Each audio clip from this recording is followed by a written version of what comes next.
Bonjour, c'est Shadows, et aujourd'hui on va parler de l'histoire de Noël, comment tout a débuté. On va partir de l'an 2000 après Jésus-Christ. Noël n'existe tout simplement pas, enfin le terme exact, et oui, la fête d'origine païenne. Pour rappel, les païens qui veut dire paysans sont ceux qui ont aucune religion. Des athées en gros. Stop. Comment on est passé d'une fête païenne à la naissance de Jésus, d'un mec en surpoids rouge qui donne des cadeaux. Bâtard de tes morts, le cercueil de tes morts, tu vas licher. Et là, tu vas repartir mal, mon copain. On va le découvrir ensemble. Partons de très loin en 2074 après Jésus-Christ. Durant l'Antiquité romaine, là où se déroulent les Saturnales, qui sont des fêtes se déroulant la semaine des solstices d'hiver, du 17 au 24 décembre. Elles célèbrent le dieu Saturne accompagné de grandes réjouissances, de grands banquets et de cadeaux qu'on offrait. Et là ça ken, alors je peux te dire que ça ken. De toute façon la plupart des fêtes se terminent en orgie. Un roi a été choisi parmi le groupe autour d'une table grâce à une fève. Tiens, ça vous rappelle pas de fêtes populaires ça? C'était aussi des jours privilégiés, pendant lesquels les esclaves profitaient d'une liberté comme s'habiller normalement et pas suivre les règles de leur maître. Mais du coup, le 25 décembre, il se passe quoi? Eh bien, c'était aussi la fête de la naissance du soleil. Dies Natalis Solis ou Sol Invictus, le soleil a vaincu. On fêtait le retour du soleil qui revenait progressivement. Un arbre, l'Ipicea, arbre de l'enfantement, était mis en évidence le jour du 24 décembre, puisqu'on considérait ce jour comme la renaissance du soleil. Parce que les Celtes avaient adopté un calendrier basé sur les cycles lunaires. À chaque mois lunaire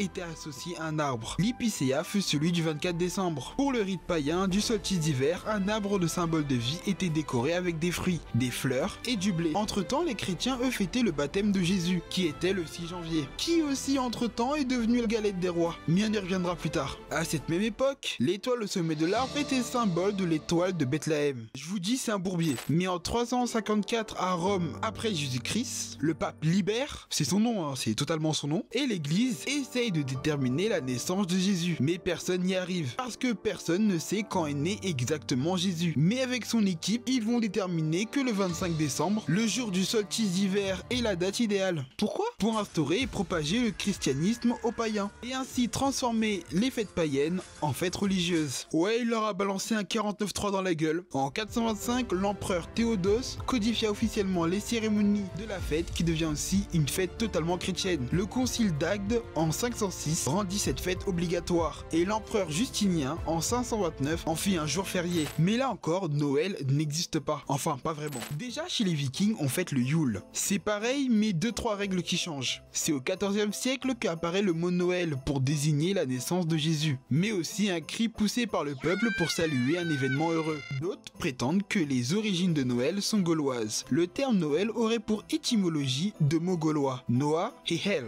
Le mot Noël serait issu du latin natalis qui signifie de naissance, et plus exactement natalis dies qui signifie jour de naissance. De même, dans les pays scandinaves, Noël se traduit par le mot Jul.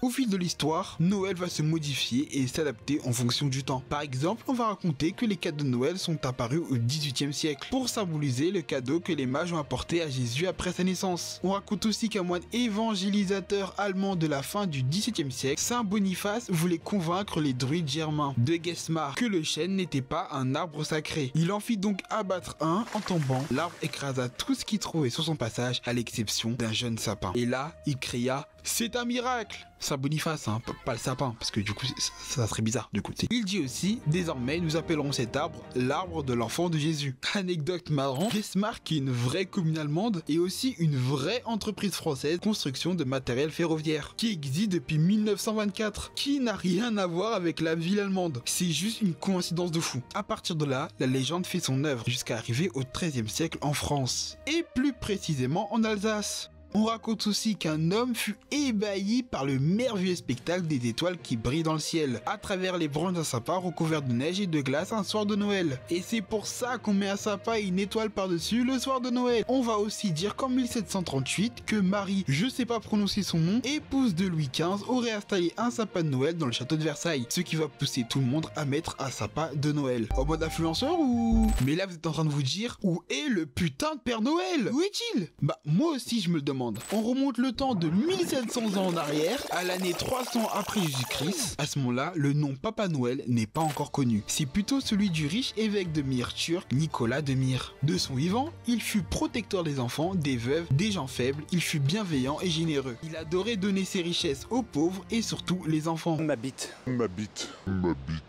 Il serait décédé un 6 décembre en 343 après Jésus-Christ, victime de persécutions sous l'Empire romain. Ce qui donna la fête du 6 décembre, la célèbre Saint-Nicolas, où on donne des cadeaux aux enfants sages. Il vous rappelle pas une personne? Non? Alors il y a deux légendes sur lui. La première est que dans la nuit du 5 au 6 décembre, il passe dans les maisons pour apporter aux enfants sages différents friandises, fruits secs, pommes, gâteaux, bonbons, chocolat et des pains d'épices représentant le Saint-Évêque. Il est souvent accompagné du père Fouettard qui n'a pas le bon rôle, puisqu'il distribue des coups de fouet aux enfants passages et donne aussi parfois du charbon, des pommes de terre et des oignons. Et pas du pognon.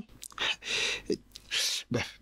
La deuxième légende veut que les trois enfants partis dans les champs se perdent sur le chemin du retour. Attirés par la lumière d'une fenêtre, ils s'approchent et frappent à la porte. L'homme qui leur ouvre, Peter Schwartz, accepte de leur donner hospitalité pour la nuit. Dès que les enfants rentrent, il les tue, puis à l'aide d'un grand couteau, les coupe en petits morceaux pour finalement les mettre dans une casserole afin de les manger. Saint-Nicolas avec son âne passait par là et frappe à son tour à la porte. L'homme, n'osant pas rejeter un évêque, comprend qu'il est découvert et pris au piège, avoue tout. Le Saint-Nicolas étant alors 3 doigts au-dessus du tonneau en mode Doctor Strange, ressuscitant ainsi les trois enfants. Saint-Nicolas enchaîne ensuite Peter à son âne et le garde auprès de lui pour le punir, qui deviendra plus tard le père Fouettard. Oh, comme c'est bizarre. Oh, alors. Dis-moi si tu veux toute une vidéo sur lui, j'en ferai une dans l'année. Mais alors, comment on est arrivé au Père Noël du 25 décembre? T'inquiète, au XVIIe siècle, des immigrés néerlandais protestants importent la tradition de Saint-Nicolas aux États-Unis. Le nom irlandais Sinterklaas se transforme en Santa Claus.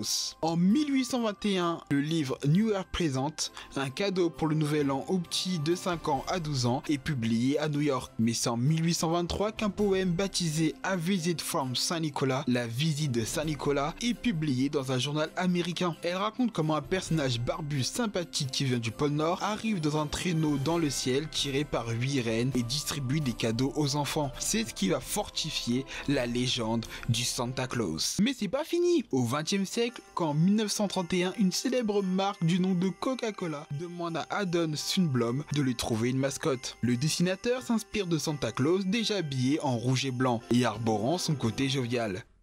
Tu veux une bière? Même si plusieurs entreprises avaient déjà utilisé son image comme Michelin, Colgate, Watermain, mais c'est à ce moment-là précis que l'image du Père Noël s'affiche partout sur des pubs aux États-Unis. Il y a bien eu de quelques mouvements de protestation de la part des catholiques contre cette envahissante popularité, parce que la nuit du 24 au 25 décembre étant à l'origine celle de l'enfant Jésus, certaines manifestations allèrent même jusqu'à brûler l'effigie du Père Noël, mais tout rentra dans l'ordre au fil du temps. À partir de là, plusieurs personnes ou pays vont s'intéresser à Noël et le transformer comme ils veulent. Et oui, pour eux c'est comme une partie de Uno, chacun ses règles. Au Japon par exemple, on fête Noël avec le KFC. En Australie, on doit faire un barbecue. En Espagne, ils doivent chercher les cadeaux comme des pirates. Sinterklaas vivrait en Espagne et choisirait chaque année un endroit différent afin d'arriver aux Pays-Bas. Mais le plus magnifique exemple, c'est en Allemagne, pendant la Seconde Guerre mondiale. Tu dois bien te douter qu'une fête chrétienne qui fête la venue d'un juif au monde, ça a pas dû plaire à une certaine personne. Les nazis ont totalement modifié Noël comme jamais. Par exemple, Noël n'est pas une fête religieuse, mais germain. On retire l'étoile du sapin et à la place, on met une croix gammée qui représente le soleil. Le Père Noël? C'est Odin. Les chants de Noël qui mentionnent Jésus? À la poubelle, ça n'a jamais existé. À la place, on met des musiques à la gloire du Führer. Les crèches de Noël, les rois mages sont remplacés par des chevreuils et des lapins en bois. Marie et Jésus, ils sont représentés comme une simple mère avec son enfant blond. Un délire. Après, il y a tout l'aspect commercial à prendre en compte. Tellement il y a de choses à dire sur Noël, mais il faudrait une vidéo de 2 heures pour vous expliquer. Ou sûrement une partie 2. Alors, ce sera la dernière vidéo de l'année et la chaîne va un petit peu changer parce qu'il y aura un peu de tout. Il y aura sur des séries, sur des films et aussi maintenant sur des jeux vidéo et des sujets un peu comme ça, sur Noël, sur les fêtes, sur l'histoire. Dites-moi ce que vous préférez, je ferai peut-être une vidéo dessus. Et moi, je vous dis à la prochaine. Salut!